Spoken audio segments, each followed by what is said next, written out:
hidha haaromsa guddicha Itoophiyaa eenyummaa walootii fi asxaa tokkummaa injifannoo dhugaa ol ka'iinsa Itoophiyaa bu'uuresseedha. Injifannoon guddichi dhugaa Itoophiyaa sadarkaa idil addunyaatti ol kaase kun wareegama qaalii lukkuu hanga lubbuutti dhaloonni kun kaffaleen kan galmaa'edha.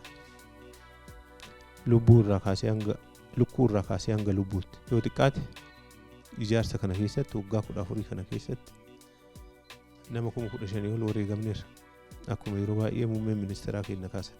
Dhiisaa isa qabraa simintoon ijaarsa kanaaf oolu laga mugur keessaa galtee isaa baafnee waarshaan geennee waarshaan isa oomishee achirraa fuunee isa feenee gubaan ga'uuf lubbuu baay'eetu gubateera.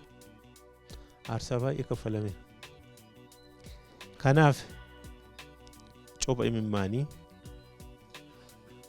copha dafqaa fi copha dhiigaatiin hidha ijaarame yoo jennu ka'umsi isaa kana. Kanaaf lukkuu irraa kaasee hanga lubbuutti hidha gatiin guddaan itti kaffalame wanni jennuuf isa kana.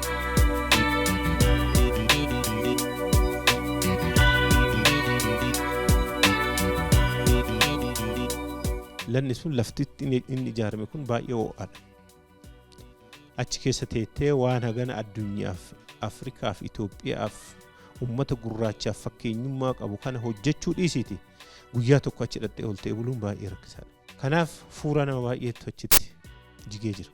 Humna nama baay'eetu achi jigee jira. Lubbuun nama baay'ee asirratti kaffaleera. Tokkoon uummanni Itoophiyaa aarsaa guddaa hidha itti kaffale jennee fudhachuu dandeenya. Kanaaf asxaa waloo ol ka'iinsa biyya keenyaa daran mirkaneesse wanni jennuufillee isa kanaadha.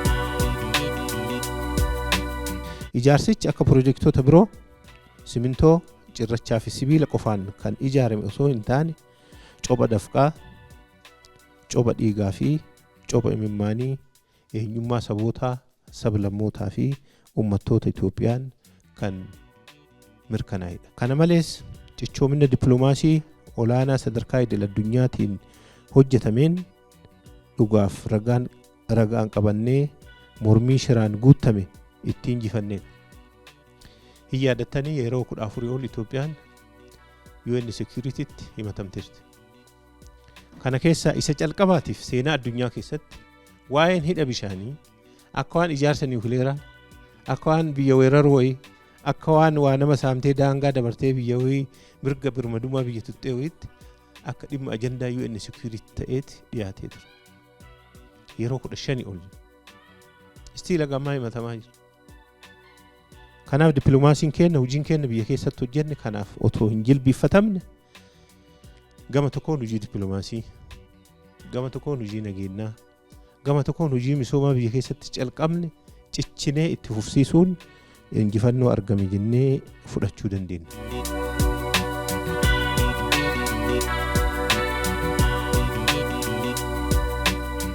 Itoophiyaan biyya biraa miidhuuf kaayyoolee qabdu, ajandaa akkasiillee hin qabdu.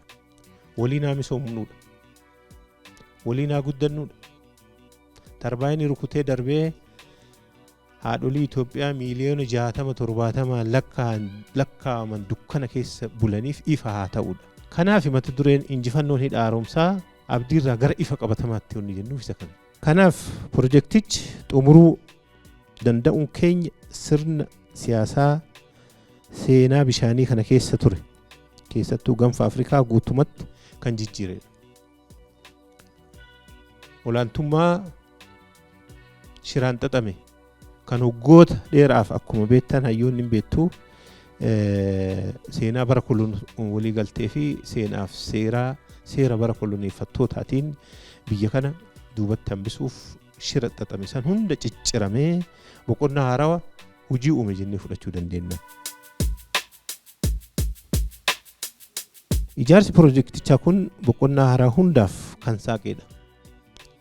Nuufillee warra olaantummaaf abbummaan qabeenya keenya saamanii yeroo dheeraaf itti fayyadamaniifillee hundaafuu seenaaf boqonnaa haaraa kan uumedha. Nuuf ol ka'iinsa, walqixxummaa, jaalala, ollummaa karaa guutuu ta'een daran kan mirkaneessedha.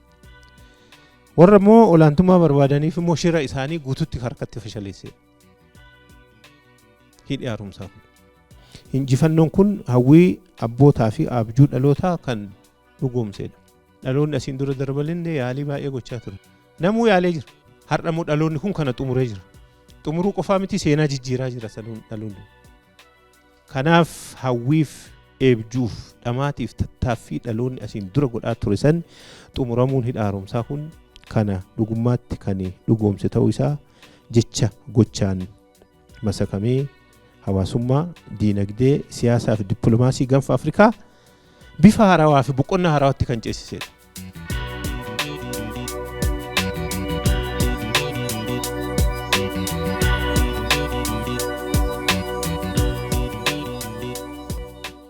Totally political landscape in East Africa, gaanfa Afrikaa kana keessa jijjiiramee jira. Anatu sii beekaan, anas sii murteessaan inni hafeera jiru. By the way, shirri biyya kana keessatti xaxamu in one on another way hidha haaromsa guddichaa wal qabata. Bishaan laga Abbaatiin wal qabata. Ulaa galaanaatiin wal qabata. Wanni biraan jiru rakkoo nageenyaa ta'uu, maalaa ta'uu, Itoophiyaa garagaraan xaxanii itti maramanii akka bofaatti itti maraman kun hundi bu'aa shira siyaasaaf asiin dura dalagamaa tureeti. Amma xumuramuun hidha haaromsa guddicha Itoophiyaa kun kana hunda cicciree jira jechuudha maqasii. Ijaaruun dandeettan dandeenyeera. Xumuruun dandeettan xumureera. Tokko ta'uun dandeettan tokko taaneera. Ifaa fiduun dandeettan dukkanarraa ifatti ceesifneera. Akka hojjechuu dandeenyu akka waliigalaatitti immoo boqonnaa haarawaa gaanfa Afrikaatiif the new chapter, the new thinking, the new phase boqonnaa uume jennee fudhachuu dandeenya.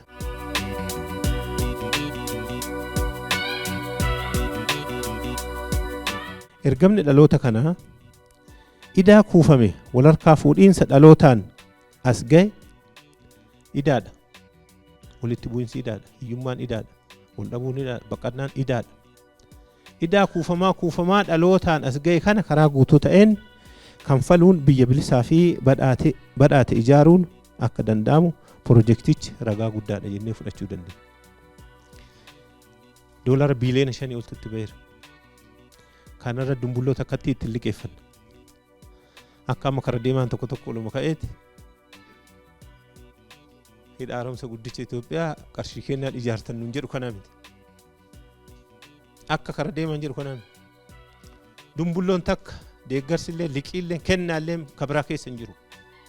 Kuni humna qulqulluu, fuuraa qulqulluu, dafqa qulqulluu, qaalii lubbuu qulqulluu uummata Itoophiyaaf Itoophiyaanota qofaan hidha ijaarame jennee fudhachuu dandeenya.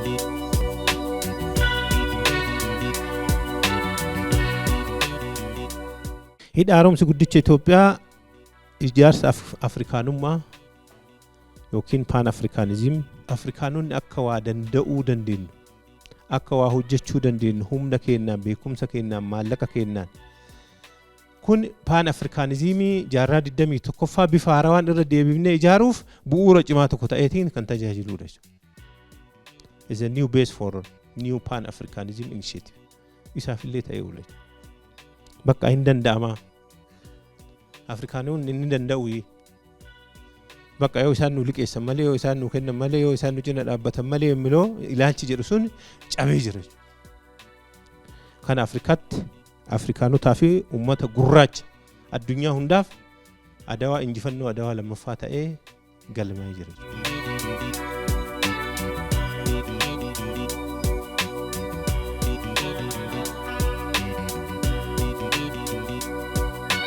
Pirojektii baay'ee jira. Kun karoorarra jiru, kun ijaarsarra jiru, kun immoo ijaaramanii xumuranii jiru. Kanas akkamitti akka hojjechuu dandeenyu, qulqullinnaan, baay'inaan, ariitiin pirojektoota keenya akkamitti akka xumuruu dandeenyuuf bu'uura guddaa ta'ee kan nu tajaajilu ta'uu isaati.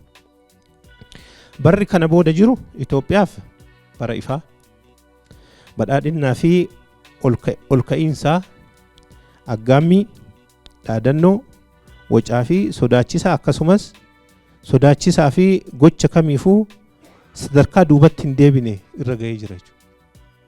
Barri amma keessa jiru kun aggaammiin kamuu biyya kanarratti aggaamamu irra deebi'anii giza 4 giza 5 akka laalan isaan godhee jiru. Amma oluma ka'ee Itoophiyaatti bu'a jedhee namni fiigu baay'een hin jiru. lolli kaabaa kana nutti mul'isee jira. Wayyaaneen dhaadachaa gisa sadi fiigaa dhuftee gisa sadanuu gatii ishee argattee deebiteerti. Warri maqaa uummata Oromootiin nagadatu Oromiyaa keessa naannoo Amaaraa keessa naanna'ullee gatii isaanii argatanii jiru. Kana jechuun warri isaan erge isaan duuba jirullee akka dhaabbatanii of ilaalan ergaa guddaa dabarsee jira jechuudha. Kanaaf barri kana booda jiru kun bara ol ka'iinsaati, bara ifaati, bara qananiiti, bara aggaammii kamiifuu hin jilbiiffanne. Qaamni gamaa gamanaa wacus yoo jiraate yeroo irra deebi'ee lamaa sadi itti yaadu akka yaaduu danda'u sadarkaa kanarraan kan geenye ta'uu isaa fi duubatti jijjiiramnii fi imalli badhaadhinaa calqabni kun duubatti kan hin deebine ta'uu isaa hubachuun baay'ee barbaachisaadha. Injifannoo olaanaa kanaaf saboonni sablammoonni fi uummattoonni Itoophiyaa wareegama qaalii kaffalanii jiru. Uummanni Oromoos akka guddummaa fi baay'ina isaatti roga hundaan ijaarsa hidha haaromsa guddicha Itoophiyaa utubuun seenaa haaraan kan akka galmaa'uuf ashaaraa isaa saba kaa'edha jennee fudhachuu dandeenya. Uummanni Oromoo. Kanaafis ogeessotii fi beektotiin yuunivarsiitii garaagararraa bahanii hidha haaromsa guddicha Itoophiyaa mootummaa naannoo Oromiyaa bishaan lafaa fi humna namaa jennee mata duree kanaan kitaabni kun qophaa'eera. Yeroo baay'ee seenaan baay'een ni barraa, seenaan baay'een hin argina. Tokko tokko jallataadha. Tokko tokko fedhii murna aangoo yeroo sanirra jiran qofa karaa calanqisuun kan ibsamudha. Waa'ee hidha haaromsa guddicha Itoophiyaa illee yoo kaafnu akkuma beektan seenaa jallataa baay'ee jira. Lanni kunuu ka'een nu jedhamee beekama kibba Ijipti irraa ka'ee gara kaaba Ijiptiitti laga yaa'u. Akkamitti Itoophiyaanonni dhufanii asitti yoo laga kana hidhan maal godhatanii hagana jira jechuudha. Ilaalchota hagana daddabeetu jira akka biyyaatti yoo fudhanne. As yoo deebinoo akka Itoophiyaatti. As yoo deebinoo akka Oromiyaatti. Waa'ee laga abbaa laga maali akkamitti yaadna? As keessa gaheen Oromoo maali? Gahee maal bahe?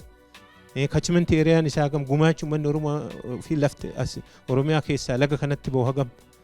Kana sirriitti gadi qabnee laallee hubannee barreeffamaan kennee barreeffama uummata Oromoo seenaa yeroo kamuu ka'umsa riisarchoota itti aananiif riferensiif beekumsaa fi barreeffama garaagaraatiif ka'umsa ni ta'a jennee akka mana marii hidha haaromsa Itoophiyaa damee Oromiyaatti dhimmi kun immoo barraa'ee seenaa ta'ee sanada ta'ee akka taa'uuf kitaabni kunis akka qophaa'u goonee jira. Kitaabichi yeroo biraa bal'inaan mata duree hin eebbifamu.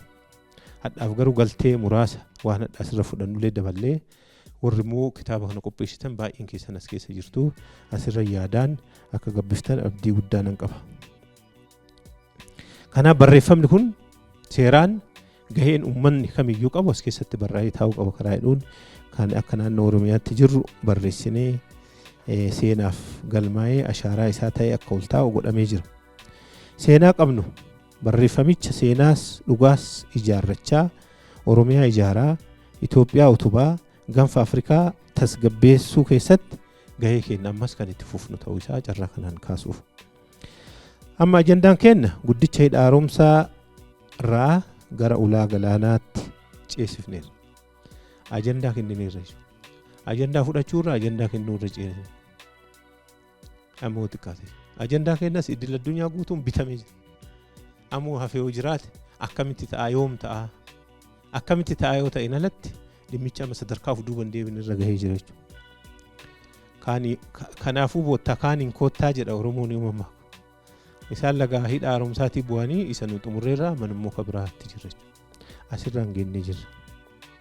Kanaafis calqabarra kan jiru osoo hin taane seeraanis ta'e seenaanis dhugaa qabanne karaa nagaatiin argachuuf hojii guddaan hojjetamaa jira. Kanattis ni milkoofna jennee abdan. Wanni badhaadhinni ajandaa godhee qabatee itti deemee hin milkaa'in hin jiru. Kanaaf ni milkoofna.